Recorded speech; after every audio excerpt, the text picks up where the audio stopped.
So now that we've got our value scale all done up, we're going to transition to applying it to something, because all of this means nothing. Just doing a value scale doesn't make you a better artist, but this is part of the road to getting there, all right, is trying to learn how to apply these values to basic shapes. Now, one simple elementary truth is that if you're going to see anything that looks realistic here, y'all, we're going to need to see at least 7 different values in there, okay? As you get a little bit better and more experience, and you kind of approach that line between, am I an intermediate or am I an advanced artist? There's definitely a lot of philosophies around not using all 7, but as, again, a beginner in this, because that's why you're watching this video, you want to make sure that you're going to have at least 7 different values in it. So let's jump into creating these shapes here. So before y'all, you're going to notice that I have created 4 different shapes, all right? Here's the simple elementary truth of this, all right? If you can make all 4 of these simple, basic geometric shapes look realistic through values, through blending, through contrast, you can make anything. Because here's the truth now, all 4 of these objects, every single object in existence is made up of one or a combination of all of these. So just to put this into a more advanced context, right?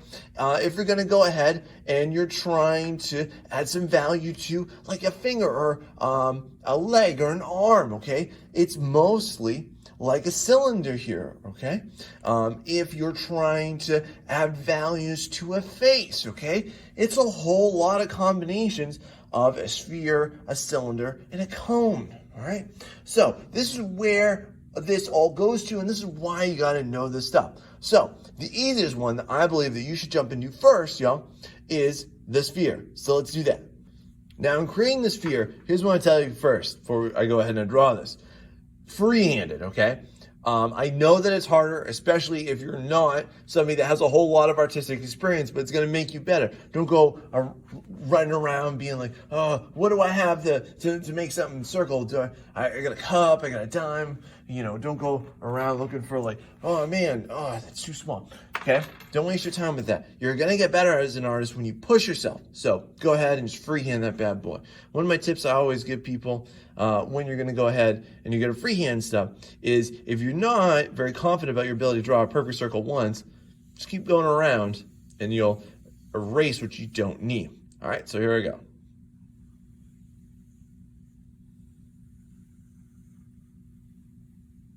So just employing my own technique here. Going around more than once.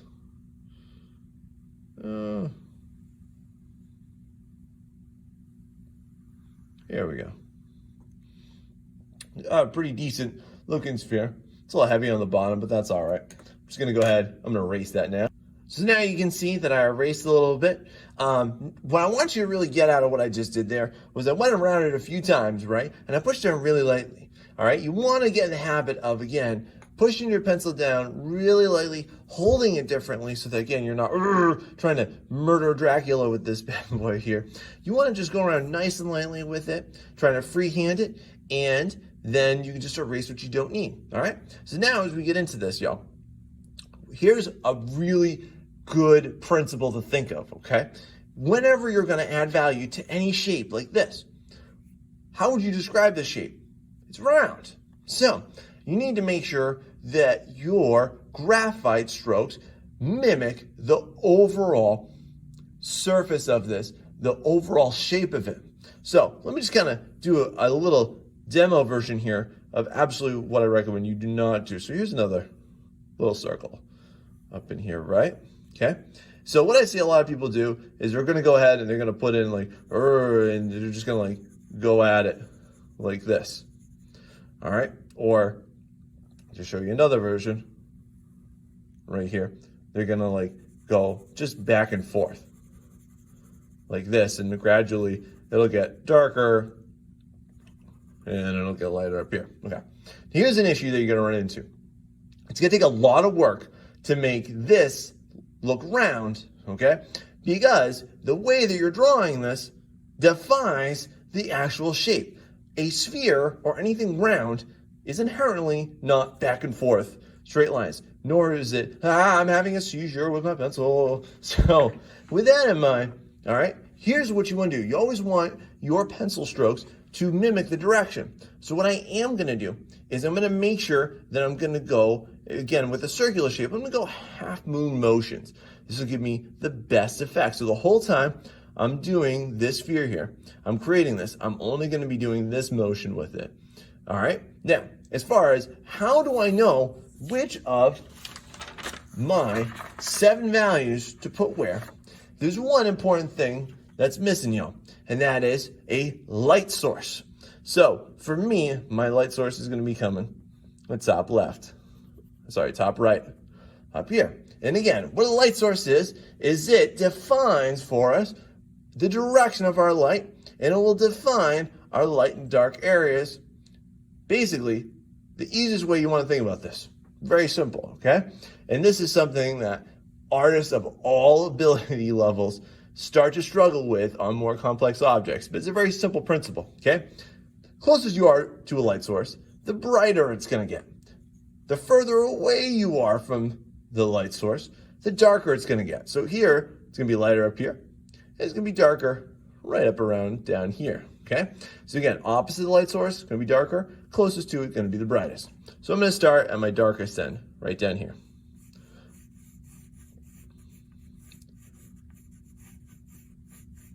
Now, as I'm doing this, I am going to vary my pressure a lot, okay? So you notice how I'm really going to hammer in this value as I get down here. As I come up, I want you to see how, as I'm doing this, I'm going to vary my pressure so that it's going to get lighter. You notice that my strokes up at the top, they get really, really, really light. Right? And again, I'm just going back down here just to make sure I'm pulling this off. Now, as you're going to add value to any kind of curved surface here, again, you need to think about how realistically light affects objects. So let me just show you this smaller example right here of here's something really brutal you want to avoid. A lot of beginners, when they're doing this type of an exercise, and they'll follow this technique, right? And you'll eventually get this, where it's like this area right here is just like a big old bald spot. It's kind of like, it literally looks like a bald spot on some dude's head. This is not what's actually going to happen. Sometimes people actually, they'll also produce this little jewel right here, where it's just like, oh, well, this area right here is just going to be pure white. And that's, neither one of these are realistic. Here's what is going to happen, is that the light is going to, or the darkness is going to like bend around where that light is. So it'll then just nicely transition to like this little sheen, this shine area right there, okay? It's going to very quickly start to transition to our darker values around that shape, okay? So once you have your first set of values down, all right, you're ready to move on. Now, let's introduce our blender here, okay? Now, remember what I told you before. Use one end for darker values and one end for lighter values as we approach this. And you'll see me do that. Now, just like I told y'all to be mindful of the direction in which you're making your strokes, do the same thing with your blender. Again, this is like a common rookie mistake, is that people will go ahead and they'll implement the strategy I just taught y'all. But then when they go to it, they'll just start to go ziggy-zaggy up and down or all over the place. And that won't produce a nice result for you. As I'm going to do this, I'm going to use this side right here for my darkest value here.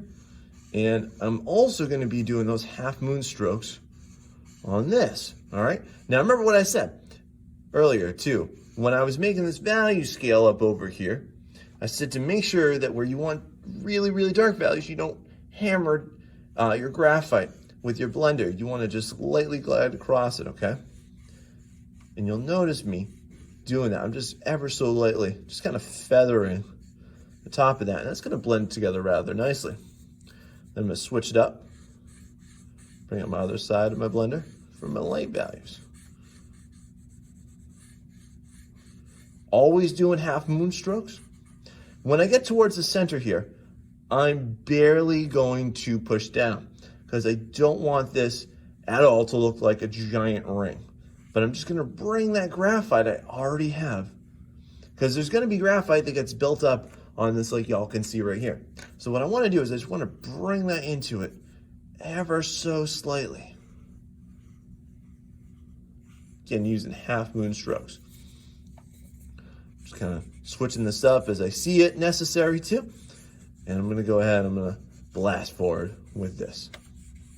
Okay, so y'all can see that what's really important about what I just explained to y'all is that your direction makes the biggest difference when you're going to be drawing. And this is evident in, I think, all forms of art. You see this in drawing, you'll see this in painting, you'll see this in digital art even too.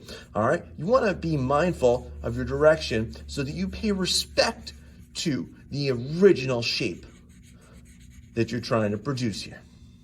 Now, obviously you can see that, that's my blender, want to be back on camera, that this is not done at all. Because what you do need to do is, again, you just used all this time to create all 7 of these values, right? You need to see all 7 of these in here. So things I would say is not enough number 7. It's going to get really rich and dark towards this edge here, okay? I'm going to say 2. I don't really see a lot of number 2 here in the middle, so I'm probably going to erase a little bit there, all right? I definitely want to see a little bit more of a transition between, again, like hold yours up to it or bend this paper over. Cut it off if you need to so you can see it, just to give you some tips here. But I want to see a little bit more transition from this value to that value. So what that means is that you got to go back to it and you're going to have to work it up. And it's going to take about 3 or 4 passes at least to get it nice and smooth looking. So when it's all said and done, y'all, this is what it's going to look like. It's going to be a nice smooth transition between each value here. I also went ahead and I added on a little bit of a shadow here to this. Shadow's going to work the same way, except it's going to be a little bit the opposite. As it goes out, again, that's because it's starting to have light diffuse into it. It's going to get a little bit more of a messy, feathery, diffused edge to it. And as we get closer to the object, it's going to produce the darkest value. And then there's going to be a little bit of a highlight in between because of ambient lighting, which means that essentially you think of that as bounce lighting, meaning that light's going to bounce in, hit the shape, and bounce back, which means that ambient lighting is going to produce that little halo that happens up in here. Now, when you're all set with the sphere here, all right, I want to challenge you to go ahead and do the other shapes.